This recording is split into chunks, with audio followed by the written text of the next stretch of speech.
Imagínense nada más entrar a un mundo donde las manecillas del reloj parecen haberse detenido por completo. Bienvenidos a Cuba, una nación que vive atrapada en el tiempo. Nuestra primera parada en esta aventura es La Habana, el corazón y la capital del país. Fíjense que aquí el ritmo de vida de unas 2,5 millones de personas late con fuerza todos los días, convirtiendo a esta ciudad en la más poblada de toda la isla y del Gran Caribe. Pero ojo, porque detrás de esa belleza antigua y de esas paredes descarapeladas que guardan tanta historia, el país ha estado aguantando por décadas olas muy duras de crisis económica y restricciones que parecen no tener fin. Al bajar a la calle y mezclarse con la gente se siente de inmediato la lucha diaria esa que enfrentan los ciudadanos de a pie sin descanso. No es por exagerar, pero con salarios bajísimos, la gente tiene que hacer verdaderos malabares entre los precios de la comida que están por las nubes y la falta de medicinas. Hasta agosto de 2025, la vida cotidiana aquí sigue atorada en una crisis profunda que se mete hasta en la cocina de cada hogar. Y es que el bloqueo de Estados Unidos, sumado a que no hay luz, no hay comida y falta combustible, ha convertido cada día en una prueba de resistencia impresionante para la gente de acá. La historia se pone más dramática cuando cae la noche porque el sistema eléctrico es tan frágil que colapsa a cada rato. Acuérdense de octubre de 2024, cuando Cuba sufrió un golpe durísimo con un apagón nacional que duró casi una semana, y durante 7 días eternos, toda la isla quedó en total oscuridad. Esa pesadilla regresó en mayo de 2025, afectando a La Habana y a muchas otras provincias donde los cortes de luz de hasta 20 horas al día se volvieron tristemente lo normal.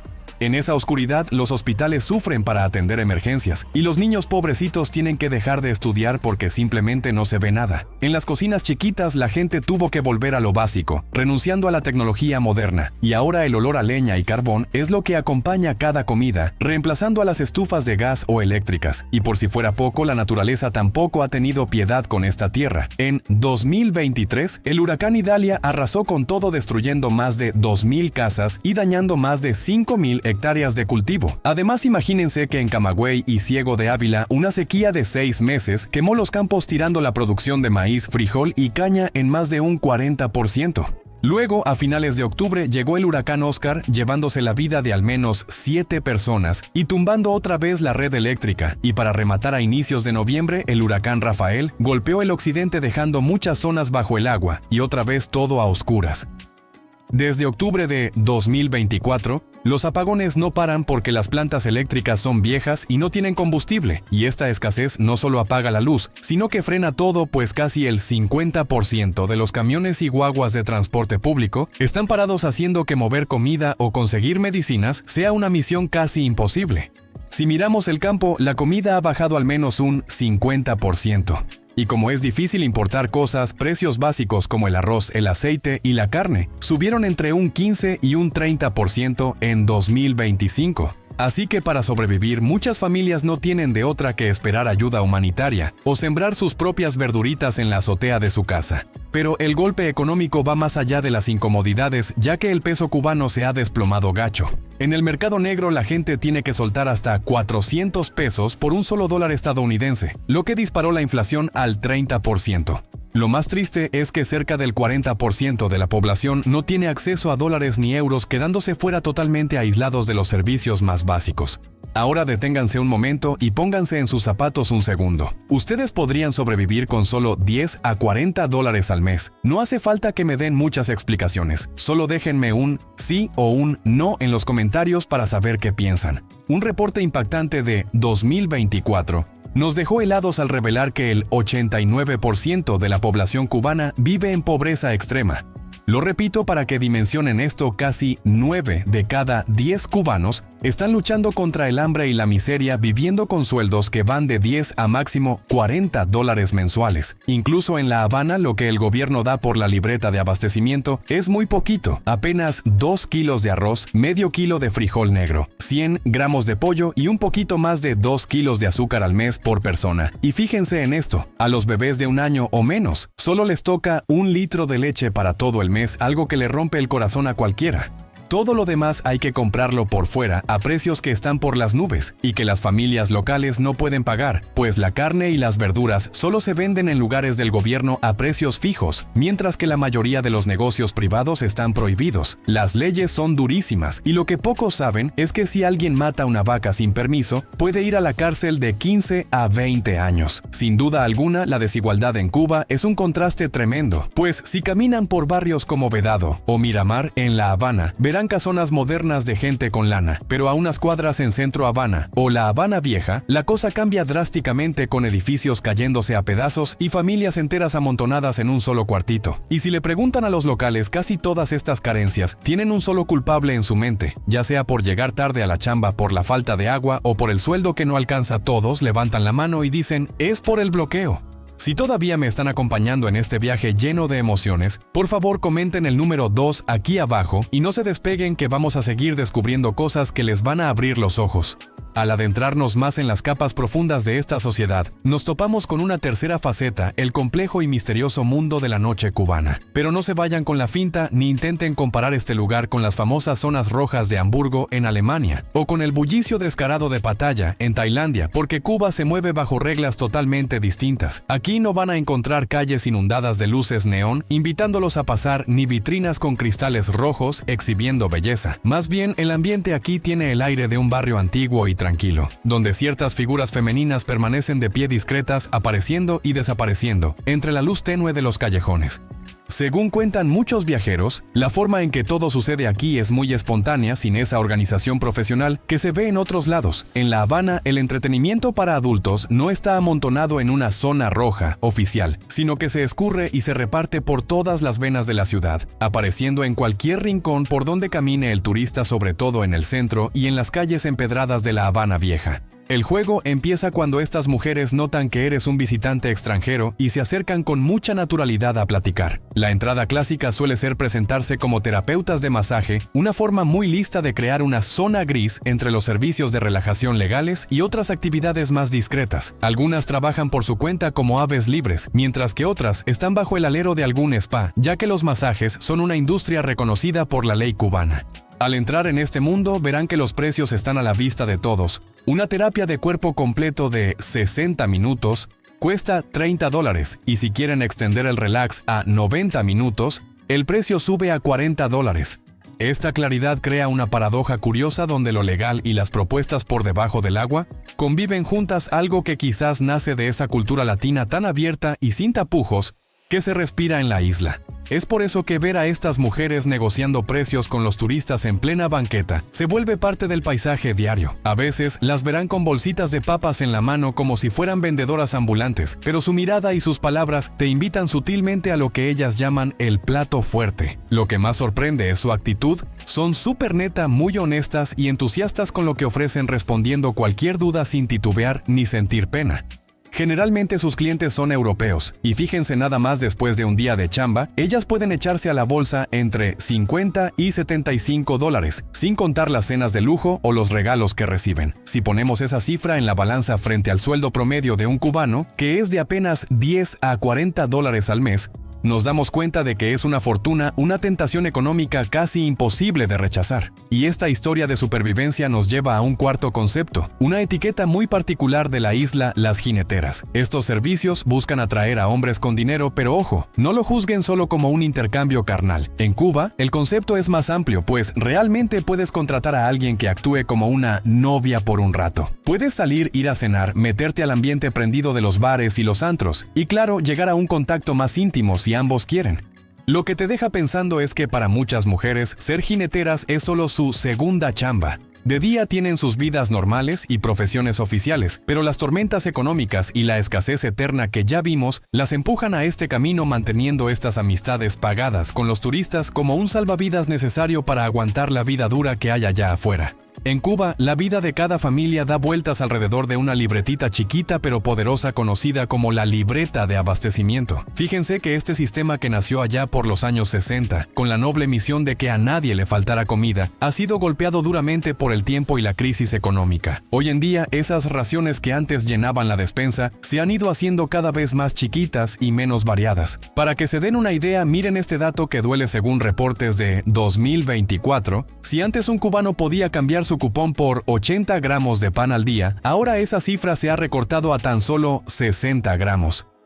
Está clarísimo que el sistema del gobierno ya no aguanta para llenar los estómagos de la gente, así que para no quedarse con hambre, las familias no tienen de otra que buscar a vendedores ambulantes o tienditas privadas pagando precios que son muchas veces más caros. Y claro, con tanta necesidad se ha levantado un mundo subterráneo, las tiendas secretas. Por todos los rincones de la isla, detrás de puertas cerradas que parecen no esconder nada, funciona una red de mercado negro muy movida donde la gente busca como loca productos traídos de fuera para revenderlos por debajo del agua.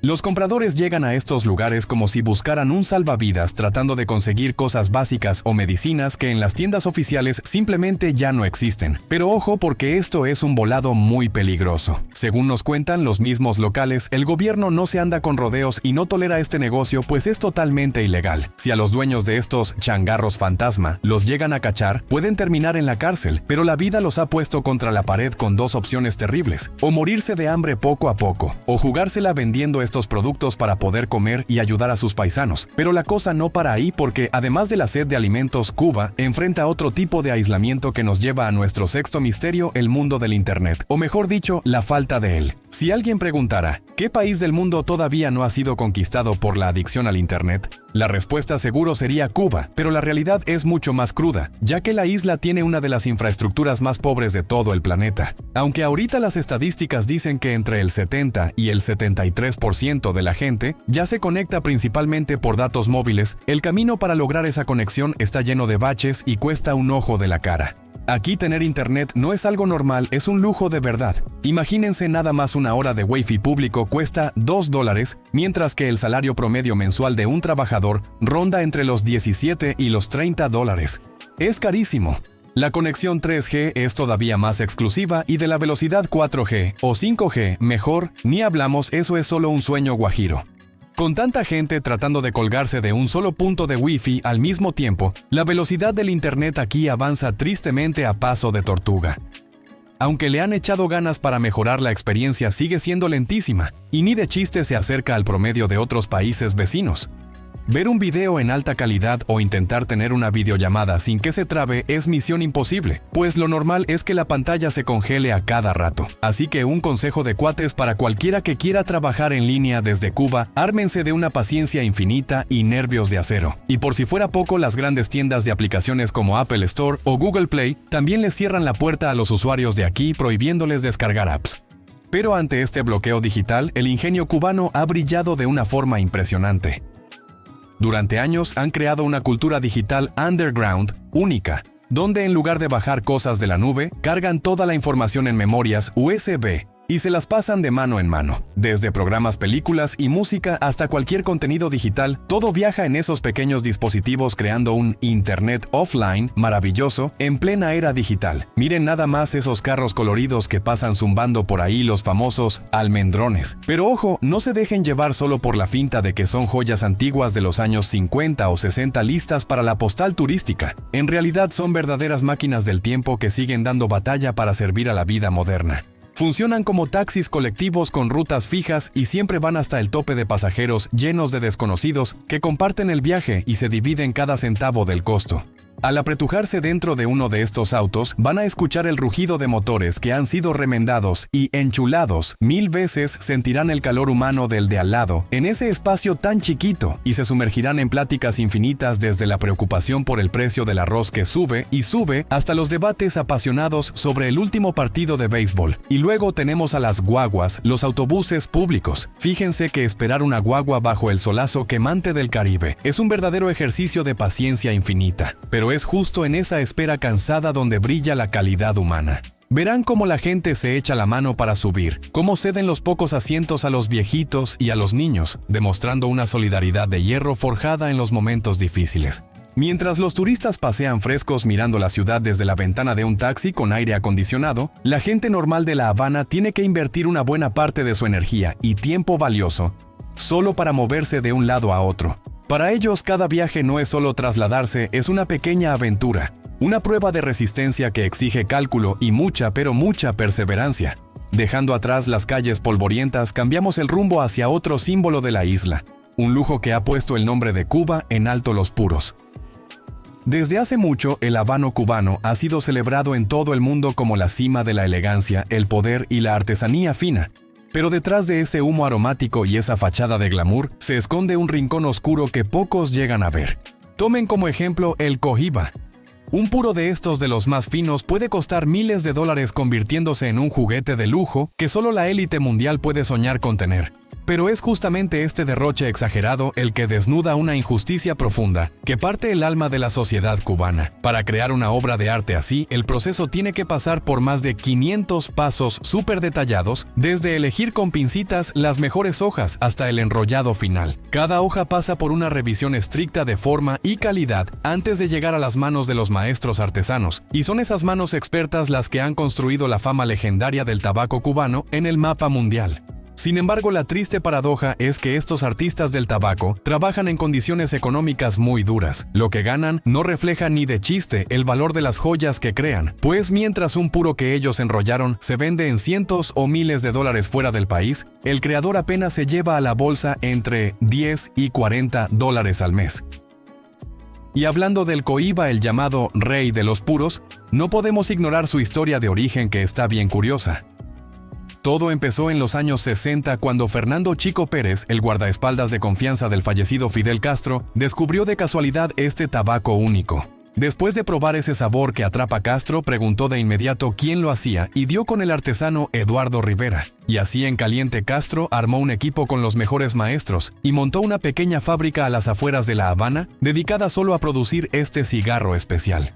Desde entonces, cohiba subió como la espuma hasta ser un símbolo mundial de calidad y clase presente en más de 150 países. Cada año, Habanos S.A., que controla la distribución exclusiva, organiza un festival del habano impresionante en La Habana. Este evento de 5 días reúne marcas legendarias como Cohiba Montecristo y Partagás, atrayendo a fanáticos de más de 70 países y creando un ambiente vibrante que huele a dinero y opulencia. Pero fíjense que este mismo festival resalta una división económica tan clara, como si fueran dos mundos paralelos, mientras los turistas y la gente de lana disfrutan y compran puros carísimos. Adentro, justo afuera de esas puertas, los ciudadanos cubanos siguen viviendo con las carencias de siempre. La misma historia se repite en los famosos campos de tabaco de Pinar del Río, al occidente de Cuba, la tierra sagrada de las mejores hojas del mundo. Los visitantes llegan y se quedan con la boca abierta viendo la habilidad de los torcedores, e incluso intentan enrollar su propio puro, pero detrás de esas sonrisas amables para el turismo está la realidad pesada de los campesinos y obreros. El puro cubano, aunque represente lo mejor del tabaco y sea un ícono de lujo, es también la prueba más clara de las desigualdades que marcan a la Cuba moderna. Su brillo y sus precios estratosféricos chocan de frente con las dificultades de la gente de esas mismas manos que construyeron su fama, creando una contradicción dolorosa, un producto que llena de orgullo al país, pero que no logra traer una vida digna a quienes lo fabrican con tanto esmero. Al entrar a un restaurante en Cuba, les voy a dar un consejo de cuates muy sincero: no se hagan muchas ilusiones esperando una bienvenida con bombo y platillo, ni un servicio rápido con sonrisa de oreja a oreja. Fíjense que muchos viajeros se han llevado un chasco al ver que la sonrisa de los empleados parece apagarse justo en el momento en que empieza su turno. Para los que están acostumbrados a que los traten como reyes en otros paraísos turísticos, esta experiencia puede sentirse fría y dejar un sabor de boca bastante amargo. Claro, siempre hay excepciones a la regla, y en algunos lugares diseñados especialmente para el turismo donde la imagen lo es todo, todavía pueden encontrar personal bien capacitado que los atienda de maravilla, pero tristemente esos son garbanzos de a libra y no representan a la mayoría, pues en gran parte de los casos, la calidad del servicio en los restaurantes y fondas de Cuba suele estar por debajo de lo que uno esperaría. Pero antes de juzgar o echar culpas, hay que mirar más a fondo para entender qué pasa.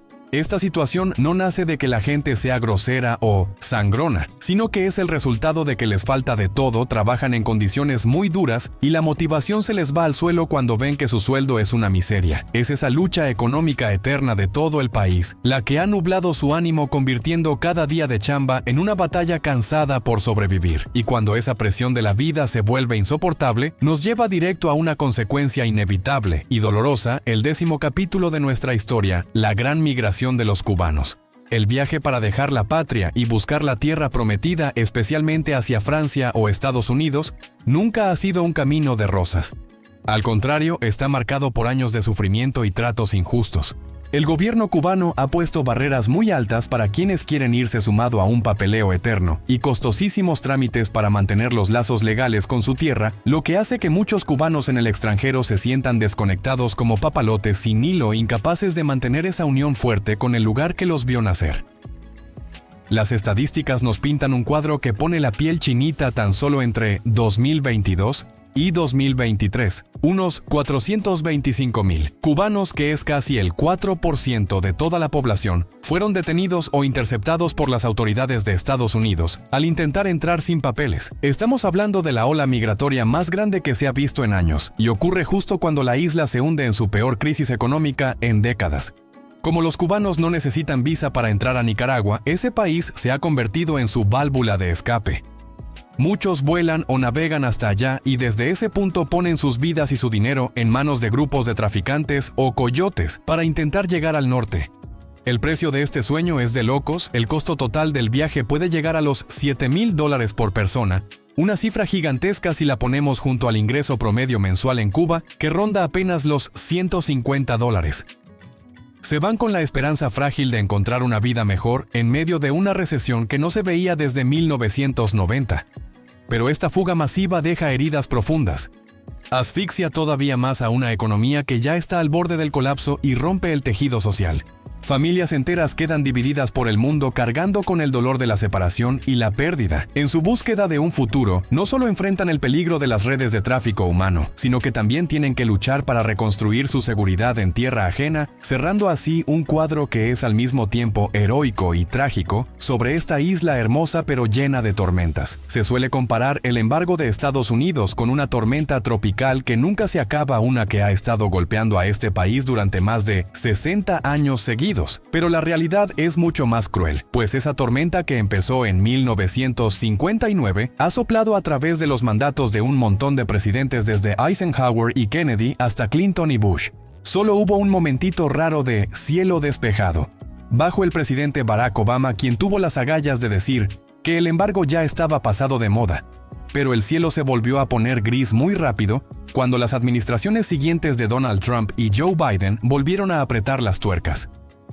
Para entender de dónde viene tanta bronca y hostilidad, tenemos que echar el tiempo atrás hasta la Revolución Cubana de 1959.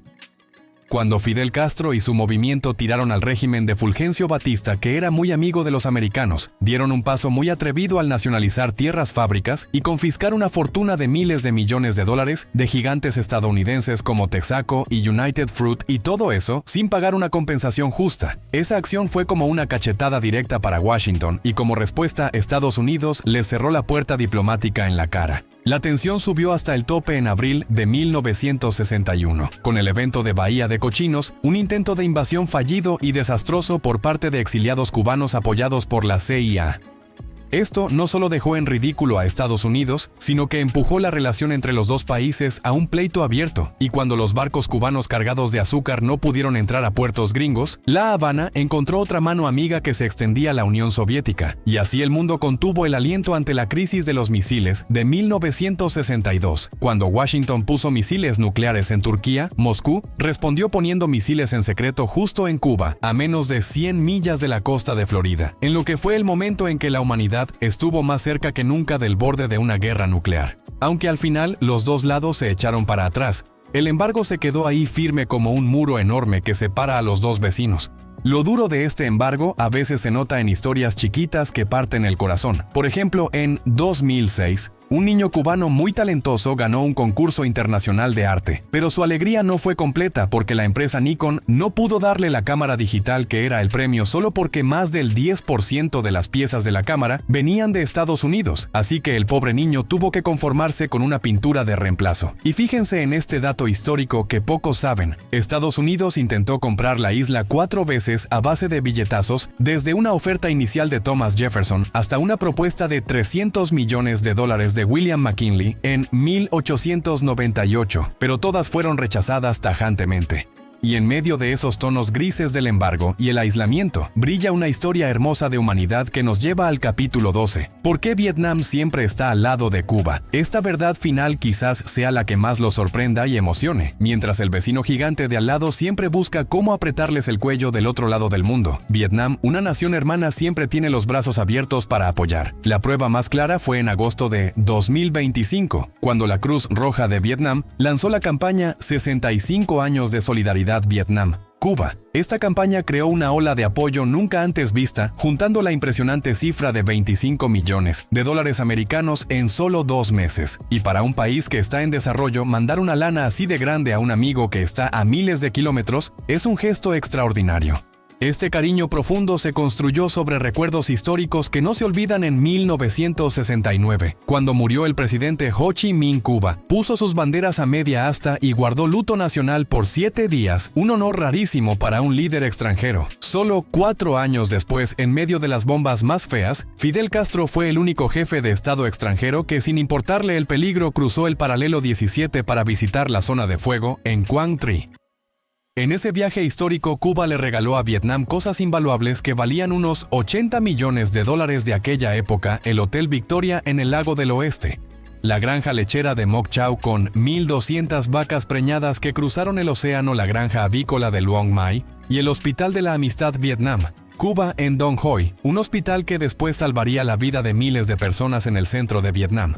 Incluso en los años más duros de las décadas de los 80 y 90, cuando Vietnam estaba bloqueado y le faltaban vacunas urgentemente, Cuba volvió a extender la mano. Las dosis que llegaron desde La Habana cruzaron el mar para proteger la vida de millones de niños vietnamitas, niños que hoy ya son adultos sanos y que llevan en la sangre una gratitud silenciosa. Esa amistad es tan fuerte que Fidel llegó a decir una frase contundente: por Vietnam, Cuba está dispuesta a dar hasta su propia sangre, y cumplieron su palabra apoyando no solo con discursos, sino con ayuda material y humana real. Estas historias, estos pedazos de realidad tan desnuda, han quitado el velo para mostrarnos una Cuba muy diferente a la de las postales románticas. Entender esto no es para juzgar, sino para ver más allá de la política y tocar el corazón y la historia humana de 11 millones de personas que siguen remando fuerte contra la corriente en medio de la tormenta. ¿Y a ti? ¿Qué es lo que más te sorprendió de este viaje de hoy? ¿Alguna vez has puesto un pie en esta isla hermosa o lo que te acabo de contar cambió tu forma de ver a Cuba? Por favor, déjame tus pensamientos en los comentarios de aquí abajo, porque de verdad nos importa leer lo que piensas.